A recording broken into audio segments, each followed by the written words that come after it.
Hi, I'm Max Miller. Emma Saunders. How's it going, Max? Pretty good. We're the TransAtlantic gamers here with another episode full of gaming stuff. What are we talking about today, Emma? We are talking what retro games we've been playing recently. Cool. So what's one of the games you've been playing? I've been playing Super Castlevania. This is from 1991. Old game. I was 1 when this came out.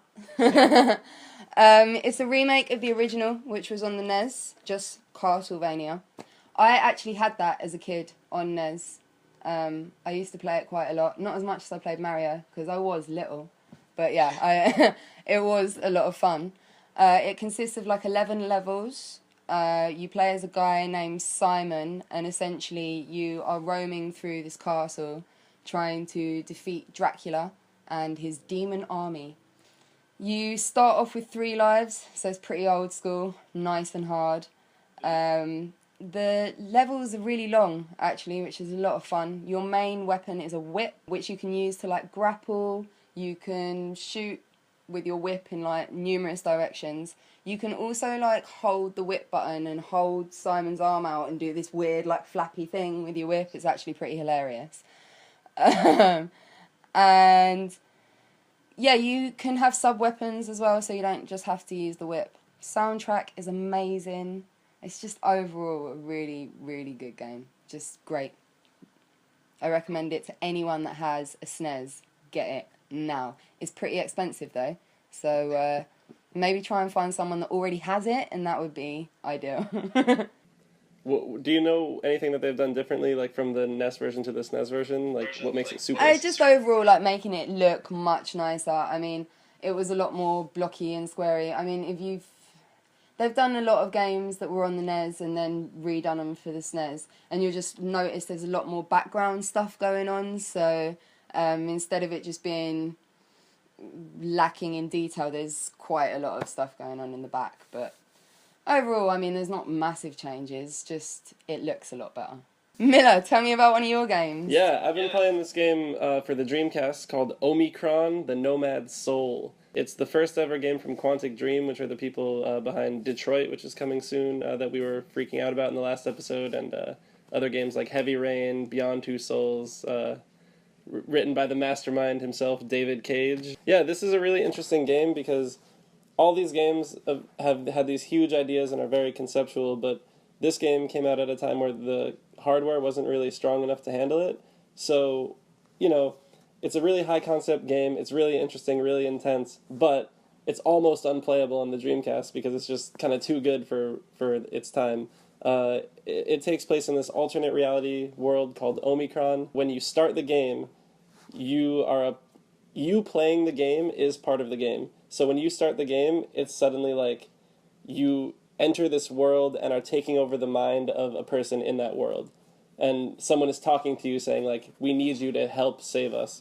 And every time a character dies, they can't come back to life. Your soul just, like, takes over another body of a random civilian in the world. The soundtrack is by David Bowie. A couple of the songs ended up on his album Hours. He like rewrote some of the lyrics because some of the lyrics specifically reference the city of Omicron or like certain things that are very specific to the game. So he had to rewrite the lyrics in order to put them on his album.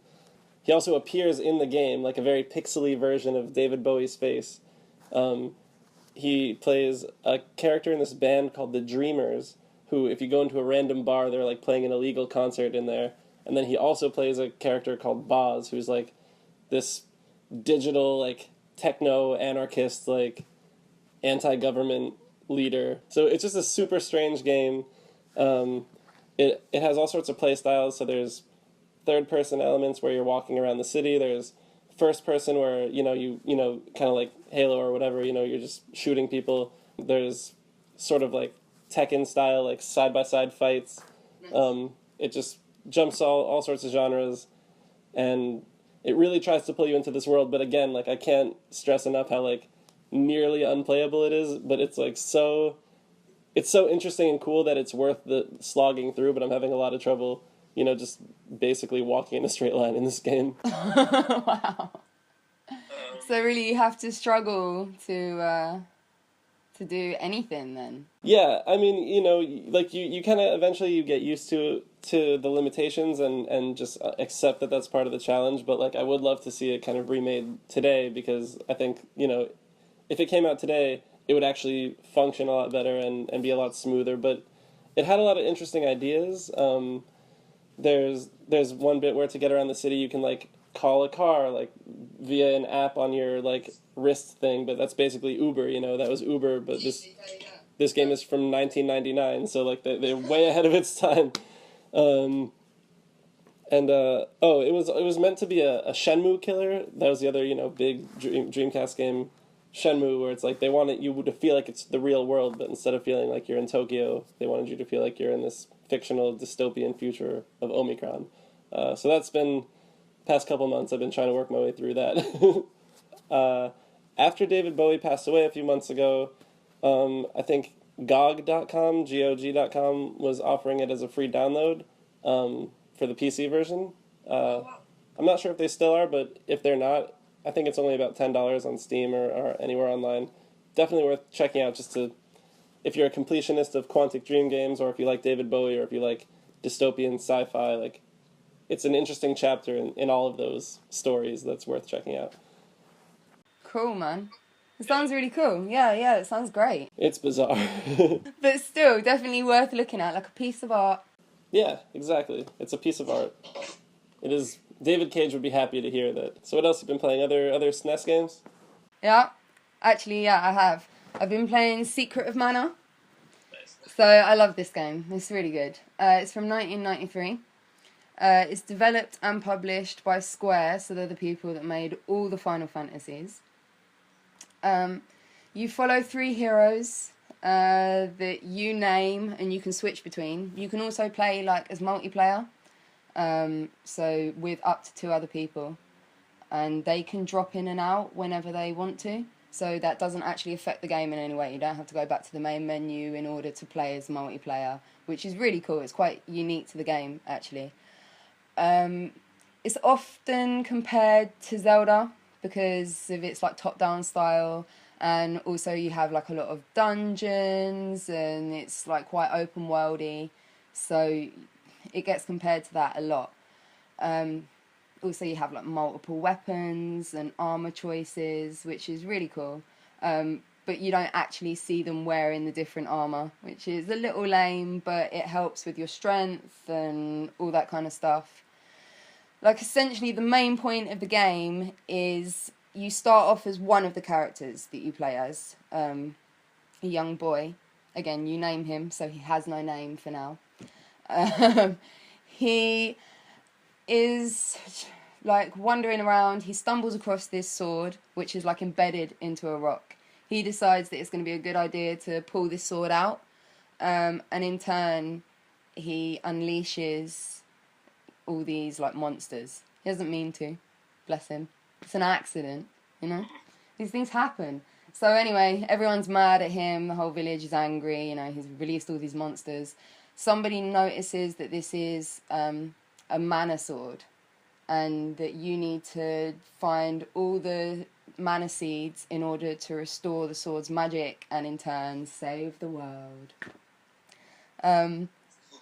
Yeah, there's loads of monsters. It's just so much fun. I can't even begin to explain. If you have a SNES and you don't have Secret of Mana, then you're truly missing out. Like, this game is just epic, especially if you like things like Zelda and that kind of game. This is, you know, not necessarily the next step on from Zelda, but it has things that Zelda didn't have, i.e. the armor, multiplayer, being able to switch between other characters even if you're just playing by yourself. The music's a little bit cheesy and happy, but otherwise definitely worth your time if you have a SNES. What next? What else have you been playing? I dusted off Soul Calibur, you know, one of the... I think maybe it's still, to this day, the best fighting game around. It's just, you know, all the characters are so unique and interesting, and it was, I think, the first fighting game to have this kind of lateral motion where, you know, the 2 characters are fighting like this, but then you can kind of sidestep, and it kind of adds this, like, 3D plane to it. It's from 1999, but the graphics still look great. All the characters have a lot of character and are very unique. But one of my favorite things about the game is that it's a complete game, and it kind of makes me wish that games were still like this. Because today, you can pre-order Arkham Knight, and on the Xbox you get this bonus mission, on the PS4 you get this bonus mission, and then in 2 months there's all this DLC, and then, there's no possible way to get the full version of the game. On the Nintendo, you can get the new Kirby game, and it's a cool game, but you can't unlock the full features unless you buy the Kirby amiibo. Old games, like Soul Calibur, like Smash Brothers, or basically anything before the previous couple generations of consoles, if you want more characters in Soul Calibur, you have to play the game, and you have to unlock them. If you want more levels, you have to play the game and unlock it. Like, there's no trophies, there's no achievements, it's just... someone can tell how much time you've invested into the game by what's been unlocked when they come over to play it at your house. And I kind of miss that, you buy a complete thing. This game is from 1999. Nothing's changed since 1999. Yeah, I know what you mean. It's completely true. It's weird, right? You buy Fallout 4 and immediately they're like, do you want this $40 season pass for all the extra content we're probably going to make? Like, you don't know what you're paying for, but you're going to say yes. They make it cool to release unfinished games. Well, what is it that he says in South Park in that episode about getting buying a pre-order? We don't know when the game's going to come out. We're not even finished, but just give us your money. But yeah, that's pretty much all I've been doing. You have one more? Legend. It's from 1994. It's like Final Fight, Final Fight style beat 'em up, which is cool. It's like a medieval European setting, which I really like, actually. I quite like how the graphics look as well. You can tell it's 1994 because it looks a little bit, it's moved on ever so slightly. It's definitely no Donkey Kong in graphic style, but it's definitely, moved up a bit. You've got like a large array of bosses, like loads of different styles of bosses, which is really cool. But the levels maybe lack in variety. They're quite long and you always see the same sort of enemies. It is definitely a lot of fun though. If you're playing it with someone else, if you're doing it multiplayer, then you're definitely going to enjoy it a lot more. It's like Streets of Rage, but Streets of Rage is much better. Much better. The attacks feel like they're sort of lacking in power and precision, which is a shame, because I really want it to feel like I deserve to have taken that guy down. Not like it just eventually happened. And you have food as health, which is pretty standard for these kinds of games, but every time you eat the food, the health bar doesn't really seem to go up very much. It contributes very little to your actual health, which, is annoying. Because I want to get through this game. I don't want to keep going back. It seems pretty easy, though, until you actually get to the bosses, and then it's pretty hard. So you really don't want to lose any lives until you get to that point, because otherwise you are going to be screwed.